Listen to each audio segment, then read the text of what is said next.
नमस्कार। आधुनिक भारत के इतिहास के इस लेक्चर में आपका स्वागत है। अभी तक हमने इससे पहले हमने देखा कि किस तरीके से अंग्रेजों ने भारत का शोषण किया और यहाँ पे बहुत सारे राज्यों में, बहुत सारे क्षेत्रों में, बहुत सारे प्रांतों में कब्जा कर लिया और इसके बाद जो वहां पे लोग हुआ करते थे उनका शोषण किया बुरी तरीके से। यहाँ का वस्त्र उद्योग का उन्होंने पूरी तरह पतन कर दिया और लगातार भारतीयों को लूटने का उन्होंने एक क्रम अपनाया, जिसमें उन्होंने ब्रिटेन से आए हुए कपड़ों को भारत में उलट दिया। इसके अलावा हर तरीके से भारतीयों का शोषण किया। यहाँ पे उन्होंने कुछ कार्य भी करने चाहे, जैसे अच्छे कार्य जिसमें हम देखते हैं रेलगाड़ी की शुरुआत और भी बहुत कुछ, लेकिन इसका भी उनका एक निहितार्थ हुआ करता था।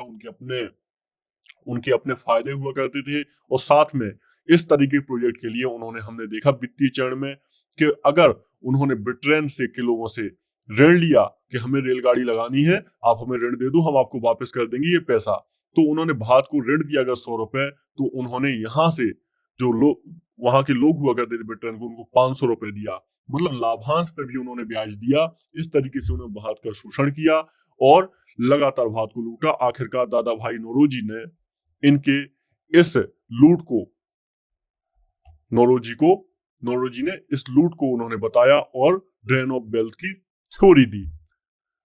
ठीक है, चलिए, तो आज हमारी बात करने का क्रम है कि जब ये शोषण हुआ तो इस क्रम में कुछ लोगों के द्वारा प्रतिक्रिया तो मिलनी ही थी, क्योंकि कितना कोई शोषण सहेगा, प्रतिक्रिया देगा ही देगा। तो अतः भारतीयों ने इसके विरुद्ध में प्रतिक्रिया भी दी। जब उन्होंने नए क्षेत्रों को विजित करते गए तो ऐसे में उनको प्रतिरोध का सामना तो करना ही था, तो प्रतिरोध भी का भी सामना किया। तो आइए इसी को हम देखते हैं कि किस तरीके से प्रतिरोध हुआ, इसमें कौन कौन से विद्रोह हुए। तो ऐसा ही एक विद्रोह हमें को देखने को मिलता है, ऐसा ही हमें एक विद्रोह देखने को मिलता है, सन्यासी विद्रोह। सन्यासी विद्रोह सन्यासी विद्रोह ये कब हुआ था? ये 2 बार हुआ। 1770 के दशक से 1820 तक चला, हालांकि टूट फूट के साथ चला, और कहीं कहीं पर ये 1763 से 1800 के बीच में भी इसका स्रोत मिलता है सन्यासी विद्रोह का। ये विद्रोह महत्वपूर्ण क्यों है? क्योंकि आपने सुना होगा बंकिम चंद्र चटर्जी के बारे में। बंकिम चंद्र चटर्जी के बारे में आपने सुना होगा। इन्होंने आनंद मठ नाम की एक किताब लिखी हुई है और इनका ये आनंद मठ का कथानक जो है ना, जो सिनॉप्सिस है, ये इसी विद्रोह पे आधारित है। इसलिए ये सन्यासी विद्रोह आपके लिए जानना महत्वपूर्ण है। और इस विद्रोह का कारण क्या था? अत्यधिक शोषण, अकालों की निरंतरता, अंग्रेजों की लूट खसोट और आर्थिक मंदी, राजनीतिक अशांति, इसके सभी कारण हुआ करते थे। और इसके अलावा अंग्रेजों ने क्या किया था?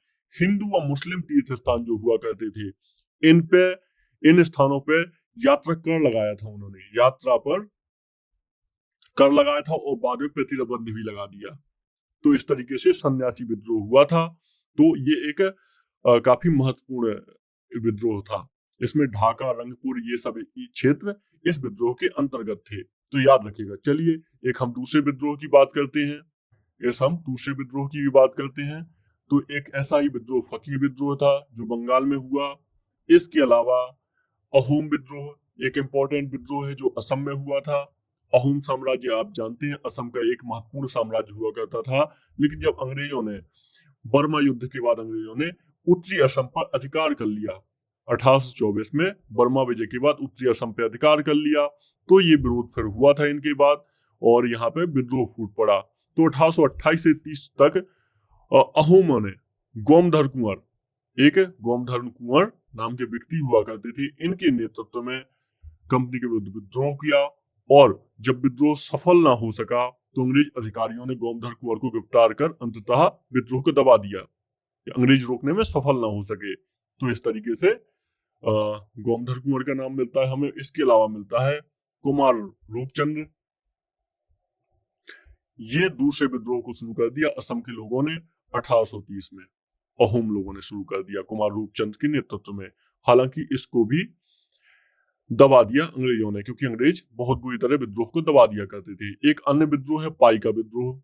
पाइका मतलब, या पाइक विद्रोह भी इसको बोलते हैं। ये उड़ीसा के किसान हुआ करते थे 1817 से 1825। तो उड़ीसा की जाति हुआ करती थी पाइक जाति, पाइक जाति थी। तो इसने एक ईस्ट इंडिया कंपनी के विरुद्ध सशस्त्र विद्रोह किया था, मतलब शस्त्रों के साथ, और ये उड़ीसा के खोर्धा जिले में हुआ था। यहाँ पे इसके नेता थे बख्शी जगबंधु विद्याधर, जगबंधु विद्याधर। इन्होंने, इनके नेतृत्व में ये विद्रोह संपन्न हुआ था। पाइक जाति परंपरागत रूप से खोर्धा के राजा द्वारा ये सैन्य गतिविधियों के लिए जुड़ी होती थी और इसी सेना से संबंधित गतिविधियां करती थी और मुक्त भूमि का इनको आवंटन किया जाता था। पाइक जनजाति को अंग्रेजों ने क्या किया, इस पर रोक लगा दी, इस पर बैन कर दिया। इस तरीके से क्या हुआ, और जबरन इन्होंने जो करों की वसूली थी इसको किया। तो अतः पाइक विद्रोह हुआ और पाइक जनजाति ने यहाँ पे खूब विद्रोह किया यहाँ पे, ठीक है। इसके बारे में याद रखिएगा, सरकार ने 2017-18 के बजट में इसको मनाने का भी निश्चय किया था। सरकार ने लगातार इसके लिए बहुत सारी ये हमेशा न्यूज में रहता है आपका पाइक का विद्रोह, पाइक जनजाति, ठीक है, याद रखिएगा। हालांकि किसान और खेती और सैन्य गतिविधि दोनों से संबंधित थे। चलिए आगे बात करते हैं। एक दूसरा विद्रोह है यहाँ पे फराजी विद्रोह। फराजी विद्रोह क्या हुआ करता था? फराजी विद्रोह ये आपका हुआ 1838 में हुआ है, फराजी विद्रोह। इसी तरीके से एक कूका आंदोलन इंपॉर्टेंट है। कूका आंदोलन कहाँ पे हुआ है? इसके लिए सरकार ने एक सिक्का भी जारी किया था 1840 से 72 के बीच में। तो ये कहाँ पे हुआ आंदोलन? ये सिख धर्म में जो पिछले बुराइयां थी इनको दूर करने के लिए ये आंदोलन शुरू हुआ था। इसमें एक महत्वपूर्ण जो इसके लिए संत थे ये थे राम सिंह कूका। राम सिंह कूका के नेतृत्व में ये विद्रोह शुरू हुआ था। बाद में अंग्रेजों का रूप ले लिया इसने। हालांकि पहले सिख धर्म संबंधी बुराइयां दूर करनी थी, लेकिन बाद में इस विद्रोह ने अंग्रेजों के विरुद्ध नाम ले लिया। और आप देखेंगे कि राम सिंह कूका ने ही नामधारी आंदोलन की भी शुरुआत की थी। नामधारी आंदोलन की भी शुरुआत की थी। तो ये याद रखिएगा, ये काफी महत्वपूर्ण है। इसके अलावा एक विद्रोह है यहाँ पे चेन्नम्मा विद्रोह। रानी चेन्नम्मा का आपने नाम सुना होगा। चेन्नम्मा बहुत ही महत्वपूर्ण है ये चेन्नम्मा विद्रोह। इसमें क्या था, कित्तूर कर्नाटक में ये विद्रोह हुआ था। कित्तूर कर्नाटक में 1824 से 29 के मध्य, 24 से 29 के मध्य ये विद्रोह हुआ था। इसमें क्या था, स्थानीय शासक जो राजा थे इनकी मृत्यु होने के बाद, और जो रानी थी उसने उत्तराधिकारी को मान्यता देने के लिए कहा कि हमारा उत्तराधिकारी अब राजा होगा, लेकिन अंग्रेजों ने मान्यता नहीं दी। अतः अंग्रेजों ने रानी चेन्नम्मा ने तलवार उठा ली और अंग्रेजों को खदेड़ दिया। बाकी बाद में अंग्रेजों ने इस विद्रोह को दबा दिया बहुत ही निर्ममता के साथ। और रानी चेन्नम्मा ने 1829 में एक बार फिर से विद्रोह कर अपने स्वतंत्र को घोषित कर दिया, लेकिन अंग्रेजों द्वारा इस विद्रोह को फिर से दबा दिया और चेन्नम्मा को कैद कर लिया गया। तो ये विद्रोह महत्वपूर्ण है, ठीक है, याद रखिएगा।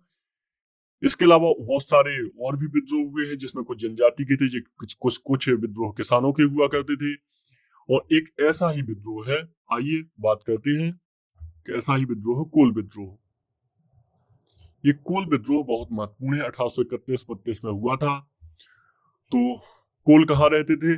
सिंह भूमि जो है ये आप ऐसे समझिए, छोटा नागपुर का पठार है, जो झारखंड का एरिया देखिए आप, छोटा नागपुर। उदाहरण के तौर पे अगर हम ये भारत का मैप लें तो आप यहाँ देखेंगे ये आपका पड़ेगा उड़ीसा, बंगाल पड़ जाएगा यहाँ पे, यहाँ उड़ीसा यहाँ पे पड़ जाएगा, बंगाल पड़ जाएगा। यहाँ पे आप देखेंगे छत्तीसगढ़ हो जाएगा, ये झारखंड हो जाएगा यहीं पर। तो ये छोटा नागपुर का पठार एरिया है पूरा। तो यहाँ पे रहती थी ये कोल जनजाति के लोग। इनकी अपनी मान्यताएं हुआ करती थी, आज भी आदिवासी लोगों की मान्यताएं।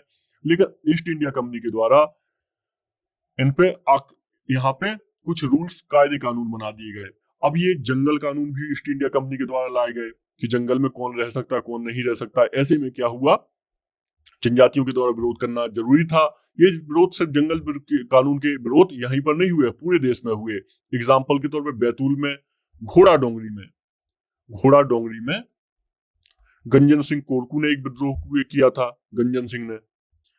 तो इस विद्रोह में इनकी जान चली गई थी क्योंकि जंगल में कानून था कि आप कुछ भी बिना परमिशन के नहीं ले सकते हैं, आपको जंगल से बाहर निकलना होगा। तो इन्होंने मना कर दिया। तो ऐसे मध्य प्रदेश के बैतूल में भी विद्रोह हुए हैं जंगल कानूनों के लिए, हमेशा विद्रोह हुए। आदिवासियों ने अपनी परंपराओं से कभी समझौता नहीं किया। तो आखिरकार यहाँ पे छोटा नागपुर में अंग्रेज कब्जा कर लेते हैं। और इस जो ये विद्रोह था, इसका नेता था बुद्धू भगत। बुद्धू भगत इसके नेता हुआ करते थे। और आखिरकार इन्होंने कहा कि हम दीकुओं मतलब बाहरी लोगों को जमीन नहीं देंगे, ना बाहरी लोग यहाँ पे आ पाएंगे। और और आखिरकार एक विद्रोह हुआ जो बुद्धू भगत ने बहुत अच्छे तरीके से इनका भीषण संघर्ष किया 1831 में। और आखिरकार इनका दमन कर दिया गया और इस विद्रोह को 1848 तक पूरी तरह कुचल दिया गया, कोल विद्रोह को। तो कोल विद्रोह महत्वपूर्ण है, ये आदिवासी समुदाय से आया करते थे, याद रखिएगा। चलिए, एक अन्य विद्रोह है यहाँ पे मोपिला विद्रोह। मोपला ये विद्रोह काफी चर्चा में रहता है क्योंकि हाल ही में कुछ लोगों को कुछ जो मोपला विद्रोही हुआ करते थे, इनको शहीद की श्रेणी से बाहर कर दिया गया है। शहीद की श्रेणी में माना गया था, लेकिन इनको इस शहीद की श्रेणी से बाहर कर दिया गया है क्योंकि इसके बारे में आया है कि ये मोपला विद्रोह सिर्फ यूं ही नहीं था, बाकी इसके पीछे कुछ सांप्रदायिक कारण भी शामिल थे। तो ये महत्वपूर्ण है, ठीक है। तो ये विद्रोह कुल मिला के मालाबार कोस्ट के पास हुआ था, मालाबार तट पे। मालाबार तट ये 2 बार हुआ है, ये 1836 जमुना आप देख रहे हैं। इसके अलावा जब गांधी जी ने असहयोग आंदोलन शुरू करने वाले थे, खिलाफत आंदोलन के समय, यहाँ पे एक बार फिर से विद्रोह हुआ था। और इस बार ये विद्रोह था और हिंदू वर्सेस मुस्लिम। जो किसान हुआ करते थे, जो हिंदू थे, ये बड़े जमींदार हुआ करते थे, यहाँ पे मुसलमान छोटे किसान हुआ करते थे। तो इनके विरुद्ध भी यहाँ पे एक बार विद्रोह हो चुका। इसको भी मोपला विद्रोह गिना जाता है। बाकी ये मालाबार तट पे भी यहाँ पे एक पहले विद्रोह हो चुका है। मालाबार तट यानी केरल के आसपास आप देख सकते हैं, जो ये भारत का तट है, इसको मालाबार तट कहा जाता है। ये इसके ऊपर कोंकण तट हो जाएगा, ठीक है, ये आप याद रखिएगा। चलते हैं आगे, बात करते हैं एक और विद्रोह पे, संथाल विद्रोह। ये भी महत्वपूर्ण है। इनको हूल विद्रोह या संथाल विद्रोह दोनों कहा जाता है। 1855-56 में हुआ था, 1857 के तुरंत पहले। ये विद्रोह कहाँ पे हुआ? राजमहल पहाड़ियों के पास हुआ है।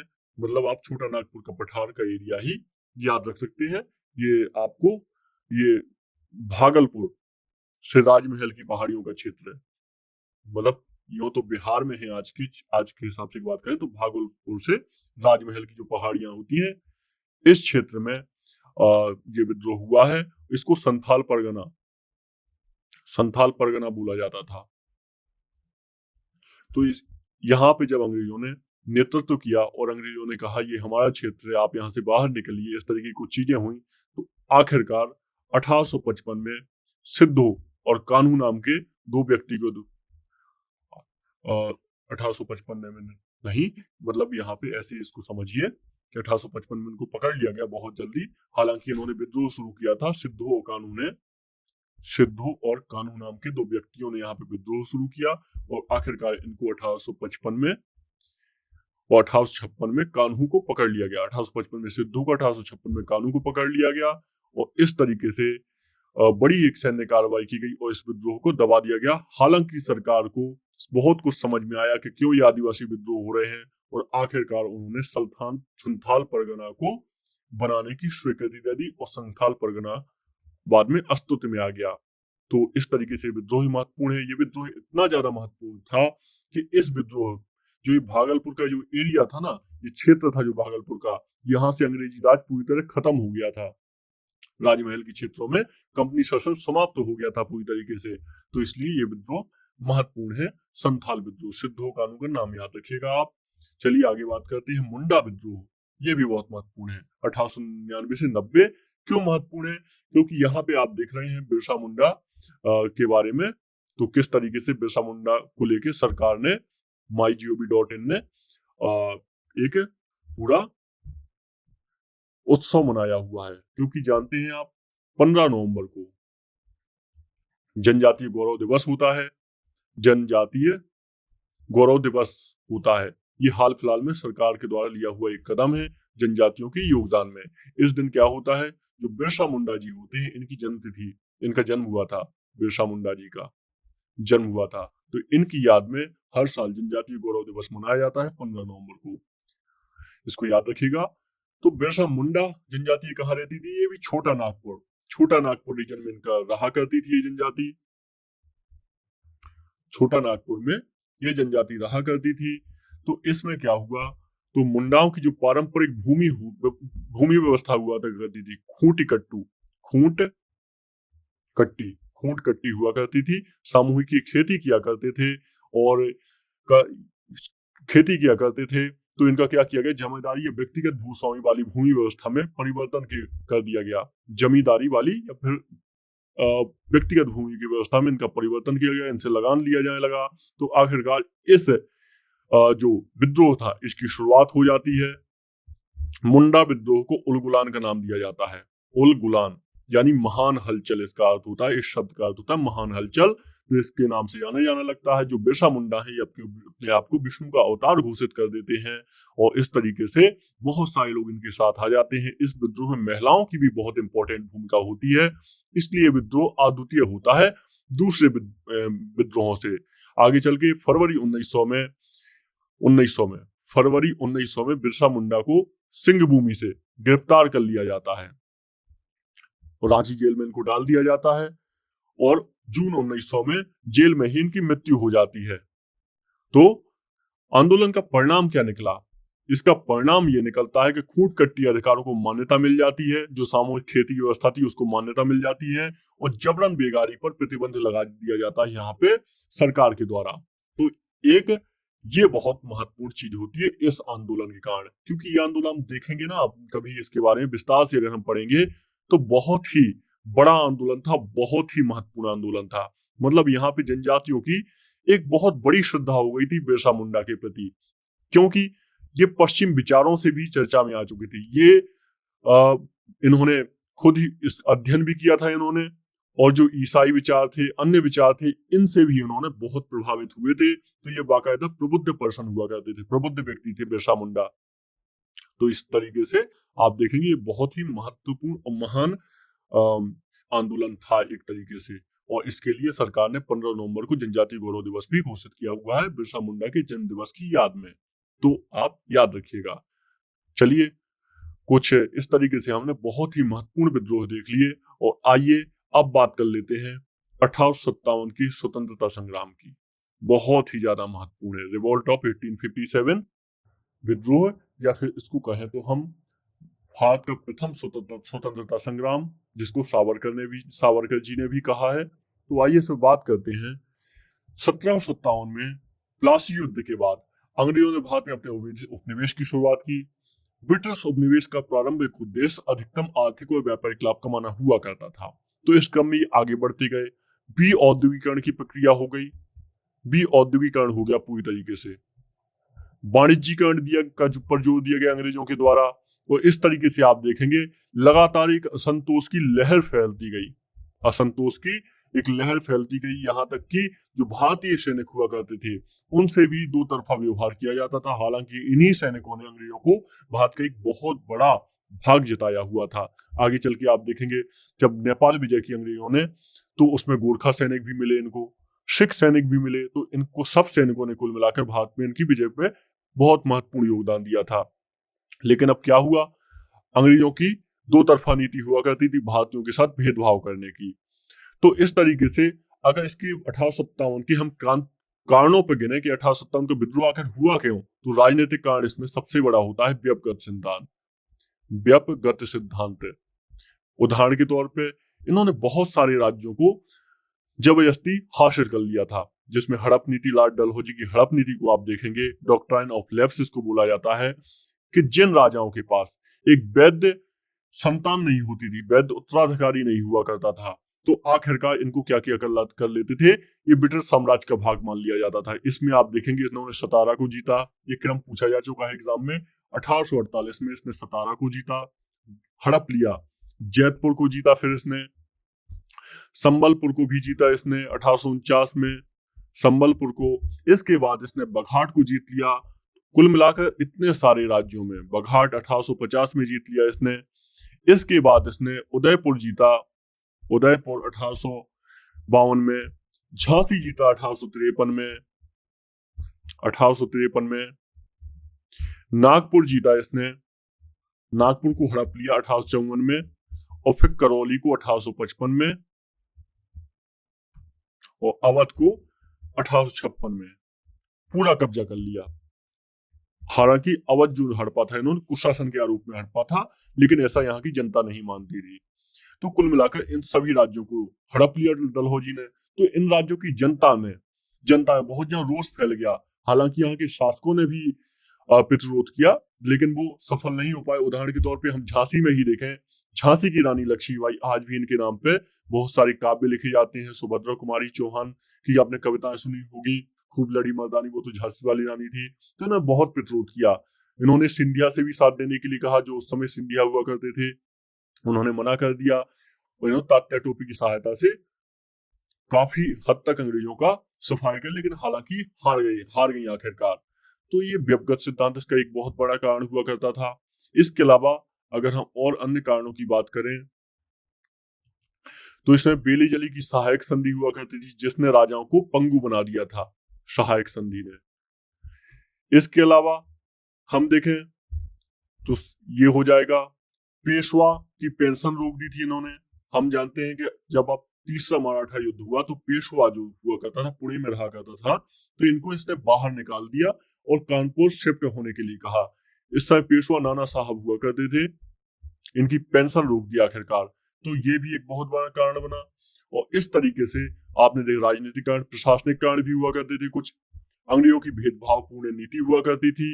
इसके अलावा न्याय के क्षेत्र में स्वयं को भारतीयों से उच्च मानते थे और अंग्रेजों के अलग न्याय प्रणाली वो भारतीयों के लिए अलग मानते थे।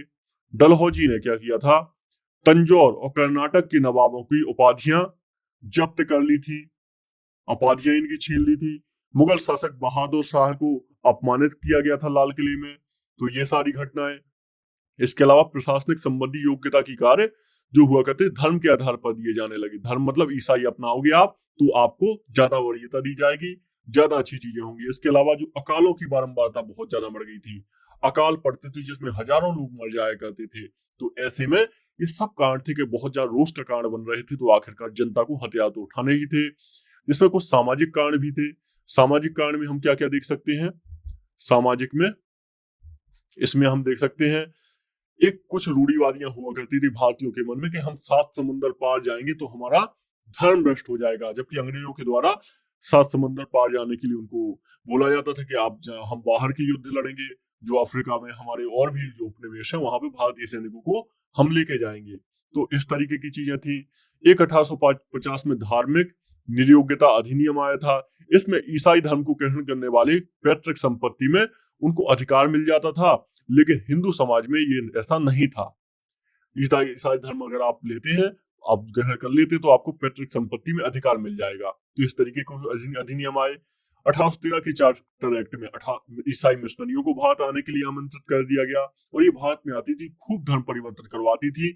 इस तरीके से यहाँ पे जो दूसरे वर्ग हुआ करते थे इनको क्षुब्ध हो जाया करते थे। 1856 में डलहौजी के समय प्रस्तुत विधवा पुनर्विवाह अधिनियम को कैनिंग ने पारित कर दिया था। तो 1856 मतलब कुल मिला के जो विधवा पुनर्विवाह अधिनियम था, जो विधवा पुनर्विवाह अधिनियम हुआ करता था, इसको पारित कर दिया गया। तो इस तरीके से इनको लगा कि हमारी प्रथा में छेड़छाड़ कर रहे हैं अंग्रेज। इसके अलावा सती प्रथा के संबंधित एक्ट भी आप देख सकते हैं, इसको बंद करवा दिया गया 1829 में। तो कुल मिला के ये सारी जो चीजें थी, तो अंग्रेजों के ये सामाजिक कारण भी बने थे, इसमें धार्मिक कारण भी शामिल हुआ करते थे। अतः लोगों को लगा भारतीय लोगों को कि अंग्रेज हमें मिटाना चाहते हैं, बर्बाद करना चाहते हैं, खत्म करना चाहते हैं। आम जन जन के पास ये बात पहुंच गई और इसमें एक तात्कालिक कारण ये हो गया कि जो भारतीय सिपाही थे, यहाँ पे नई राइफल, एनफील्ड राइफल प्रस्तुत की गई और इसमें एक बात फैल गई कि जो कारतूस है इसमें गाय और सुअर की चर्बी कारतूस है, इसमें गाय और सुअर की चर्बी यूज की गई है। तो अतः सैनिकों ने इन कारतूसों को उपयोग करने से मना कर दिया और आखिरकार एक महान विस्फोट फूट पड़ा, जिसको हम प्रथम भारतीय स्वतंत्रता संग्राम कहते हैं। इसकी शुरुआत कहां से होती है? कारतूस की ये जो बात है, ये है मार्च 1857 की, जब मार्च 1857 की, जब बैरकपुर के सैनिक मंगल पांडे इसकी विद्रोह की शुरुआत कर देते हैं। वो बोलते हैं कि हम नहीं मानेंगे इन सब चीजों को और हम इन कारतूसों का उपयोग नहीं करेंगे। आखिरकार आप देखेंगे 10 मई 1857 को मेरठ छावनी में तैनात, आखिरकार आप देखेंगे 10 मई 1857 को मेरठ छावनी में तैनात भारतीय सेना ने चर्बी युक्त कारतूस के प्रयोग से मना कर दिया और आखिरकार अपने अधिकारियों पर गोलियां चलाई। यहीं से प्रथम स्वतंत्रता संग्राम की शुरुआत हो जाती है और भारत में हल्ला बोल का नारा दिया जाता है। आइए विद्रोह का विस्तार देख लेते हैं कि किस तरीके से जो ये सैनिक थे विद्रोह कर दिया था, बाहर निकलते हैं और पूरे भारत में घूमते हैं और भारत में एक अलग जगाते हैं कि हमें स्वतंत्र होना है, अब हमें और ज्यादा अंग्रेजों का प्रतिरोध नहीं सहना है, अशोषण नहीं सहना है। तो विद्रोह का आरंभ 10 मई 1857 को मेरठ छावनी में हो जाता है। इसके बाद ये सैनिक दिल्ली आते हैं और यहाँ पे बहादुर शाह जफर द्वितीय जो होते हैं, इनको अपना राजा घोषित कर लेते हैं। 12 मई को 1857 को दिल्ली पर अधिकार कर लेते हैं। ठीक है, क्रांतिकर नेता घोषित कर दिया जाता है बहादुर शाह जफर द्वितीय को। और आगे चल के जो कैप्टन होते हैं हडसन, कैप्टन एक हडसन होता है, इनके दो पुत्रों को कैप्टन हडसन वचन देता है कि उन्हें कोई क्षति नहीं पहुंचाएगा। हालांकि बाद में इनकी गोली मारकर हत्या कर दी जाती है। तो आप देखेंगे अभी भी आपको जो किंग्स वे कैंप है यहाँ पे जीटीवी नगर के पास दिल्ली में, यहाँ पे अभी कैप्टन हडसन लाइन आपको मिल जाएगी। तो ये घटना दिल्ली की है। आखिरकार इनको गोली मार दी जाती है। जो इनके जो नवाब शहंशाह था, बादशाह था, इसके बच्चों को गोली मार के खत्म कर दिया जाता है। तो बाद में जब ये विद्रोह खत्म हो जाता है तो बहादुर शाह जफर द्वितीय को भी रंगून भेज दिया जाता है। इसके बाद में ये विद्रोह आपका लगातार फैलता रहता है और ये फैलता है, लखनऊ में भी फैलता है। जो दिल्ली में विद्रोह फैला था ना 1857 का, इसके बारे में मिर्जा गालिब ने भी इसका उल्लेख किया है अपनी किताबों में। तो लखनऊ में भी ये विद्रोह फैलता है। यहाँ पे एक बेगम हुआ करती थी हजरत महल। ये नवाब वाजिद अली शाह जो थे, जिनको अपदस्थ कर दिया था कुशासन के आधार पे, तो इनकी बेगम हुआ करती थी हजरत महल जी। इनको महक परी के नाम से जाना जाता है। तो जून 1857 की घटना है। इन्होंने अपने अल्पायु पुत्र को राजा यहाँ पे घोषित कर दी थी, नवाब घोषित कर दी थी। वो यहाँ पे विद्रोह का ठीकरा उठा लेती है, विद्रोह को नेतृत्व प्रदान कर लेती है। हालांकि बाद में अंग्रेज इसको भी जीत लेते हैं और तात्या टोपे के नेतृत्व में चिन्हट के पास अंग्रेजी सेना को, हालांकि ये पहले अंग्रेजों पे भारी पड़ते हैं और चिन्हट के पास अंग्रेजी सेना को हरा भी देते हैं, और जिसमें हैवलॉक मारा जाता है और कर्नल नील भी इसे मारा जाता है। लेकिन कुल मिला के बाद में इस नेतृत्व अंग्रेजों के आक्रमण में पूरी तरीके से लखनऊ हार जाता है और अंत में ये हजरत महल नेपाल भाग जाती है। ठीक है, इसके बाद में ये जो विद्रोह है कानपुर में भी आता है 5 जून 1857 को। आप देख रहे हैं 10 मई को शुरू हुआ था और किस तरीके से 12 मई को ये दिल्ली पहुंच गए, बाद में लखनऊ पहुंचे, फिर कानपुर आ गए। और कानपुर में यहाँ पे नाना साहब जो धोनुपंत भी जिनको कहा जाता है, पेशवा बाजीराव द्वितीय के दत्तक पुत्र हुआ करते थे, ये नेतृत्व का बीड़ा संभालते हैं। तात्या टोपे, जिनका मुख्य नाम हुआ करता था, असली नाम रामचंद्र पांडुरंग, इनकी सहायता से यहाँ पे विद्रोह करते हैं। इसके बाद झांसी में विद्रोह की लहर पहुंचती है जून 1857 में। यहाँ पे लक्ष्मीबाई विद्रोह का नेतृत्व करती हैं। तो इस तरीके से देखें आप, बिहार में इसके बाद विद्रोह फैलता है। तो बिहार में जगदीशपुर में कुंवर सिंह यहाँ पे विद्रोह संभालते हैं। इसके बाद फैजाबाद में विद्रोह का नेतृत्व अहमदुल्लाह संभालते हैं। इसके बाद में इलाहाबाद, प्रयागराज, जिसको अब बोला जाता है प्रयागराज, यहाँ पे भी जून के प्रारंभ में विद्रोह होता है, इसकी संभालते हैं मौलवी लियाकत अली, यहाँ पे कमान संभालते हैं। और आप देखेंगे इस तरीके से पूरे भारत में विद्रोह की लहर आ जाती है और अंततः अंग्रेज इस विद्रोह को खत्म करना शुरू कर देते हैं। उस समय लॉर्ड कैनिंग हुआ करता था, लॉर्ड कैनिंग वायसराय हुआ करता था, गवर्नर जनरल हुआ करता था, बाद में इसको वायसराय भी बनाया गया। तो कुल मिला के पूरे भारत में इस विद्रोह को दबा दिया जाता है। अगर आप देखें तो दिल्ली में बहादुर शाह जफर को जॉन निकोलसन और हडसन दबा देते हैं विद्रोह को, हडसन विद्रोह को दबाते हैं, जॉन निकोलसन और हडसन इस विद्रोह को दबा देते हैं। लखनऊ में आप देखेंगे तो बेगम हजरत महल, ये हेनरी लॉरेंस इस विद्रोह को दबा देते हैं, हेनरी लॉरेंस। लखनऊ में इस विद्रोह को बेगम हजरत, लखनऊ में इसको हेनरी लॉरेंस दबा देते हैं। इसके बाद इसमें कानपुर में कैंपेबेल दबा देता है इस विद्रोह को, झांसी में जनरल ह्यूरोज, जगदीशपुर बिहार में मेजर विलियम टेलर, बेंसेंट आयरबी, फैजाबाद में इसको कैंपेबेल, और इलाहाबाद बनारस में इसको कर्नल नील, और बरेली में कैंपेबेल इस विद्रोह को दबा देते हैं और आखिरकार ये विद्रोह समाप्त हो जाता है। इन्होंने एक चीज याद रखिएगा, फैजाबाद में मौलवी अहमदुल्लाह ने अंग्रेजों के विरुद्ध यहाँ पे जिहाद का नारा दिया था, और तो अंग्रेजों ने इनके ऊपर 50,000 रुपए का इनाम घोषित किया था।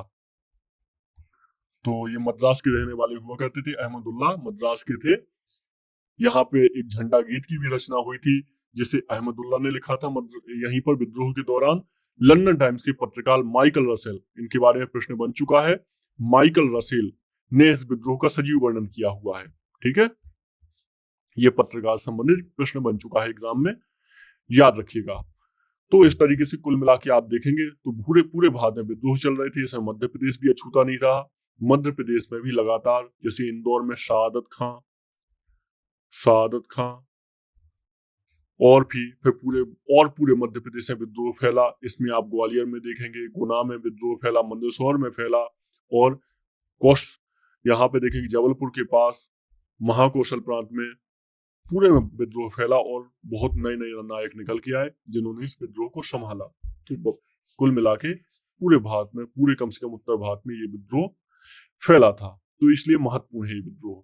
ठीक है, इसके बारे में याद रखिएगा। बाकी एक चीज और आपके लिए महत्वपूर्ण है कि असफलता क्यों हो गई, ये विद्रोह खत्म क्यों हो गया, असफल क्यों हो गया? क्योंकि इस विद्रोह के बारे में माना जाता है कोई एक नेतृत्वकर्ता नहीं मिला इनको, बहुत अच्छा नेतृत्वकर्ता। अंग्रेजों ने खुद माना है अगर एक अच्छा नेतृत्वकर्ता इनके पास होता तो भारत में अंग्रेजों की शक्ति उसी समय खत्म हो चुकी होती और भारत आजाद हो गया होता।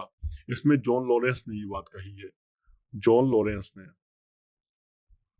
अगर एक भी योग्य नेता होता ना तो हम सदा के लिए हार गए होते, ऐसा लॉरेंस ने कहा है। इसका महत्व क्या है? क्योंकि इसमें अंग्रेजों को दिखा दिया कि भारतीय भी लड़ सकते हैं अपने हक के लिए और भारत तलवार भी उठा सकते हैं। इसलिए आपको सावधान होकर काम करना चाहिए, भारतीयों का शोषण करना चाहिए, भारतीयों के लिए सोच समझकर भारतीयों के साथ व्यवहार करना चाहिए।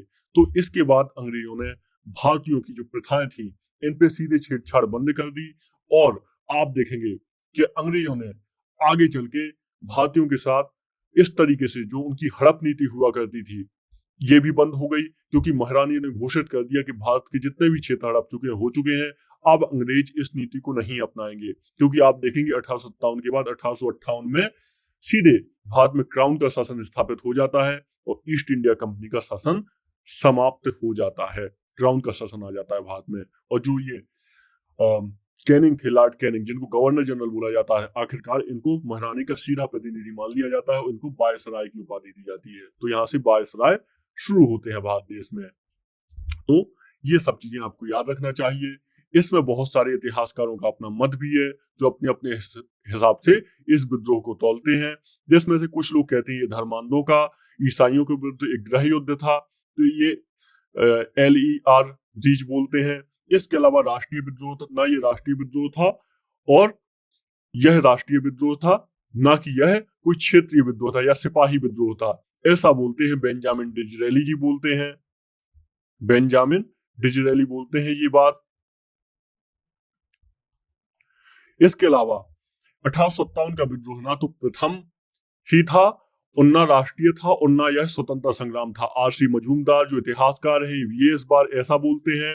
इसके अलावा आप देखेंगे बी.डी. सावरकर यहाँ पे बोलते हैं, श्री बी.डी. सावरकर जी, यह विद्रोह राष्ट्रीय स्वतंत्रता के लिए लड़ा गया सुनियोजित संग्राम था, राष्ट्रीय विद्रोह था, यानी ये राष्ट्रीय स्वतंत्रता संग्राम इनको कहा हुआ है श्री बी.डी. सावरकर जी ने। ठीक है ये। और बाकी इसके अलावा यह अंग्रेजों के विरुद्ध हिंदू मुसलमानों का षड्यंत्र था, जेम्स आउटरम और डब्ल्यू टेलर बोलते हैं। तो इनकी कोई बात नहीं, बस ये याद रखिएगा, आपकी राष्ट्रीय स्वतंत्रता संग्राम श्री सावरकर जी बोलते हैं इसको। इसमें कुछ पुस्तकें भी लिखी गई इसके ऊपर। तो 1857 में सावरकर जी ने ही लिखी थी एक पुस्तक the Indian independence, the Indian war of independence, the Indian war of independence,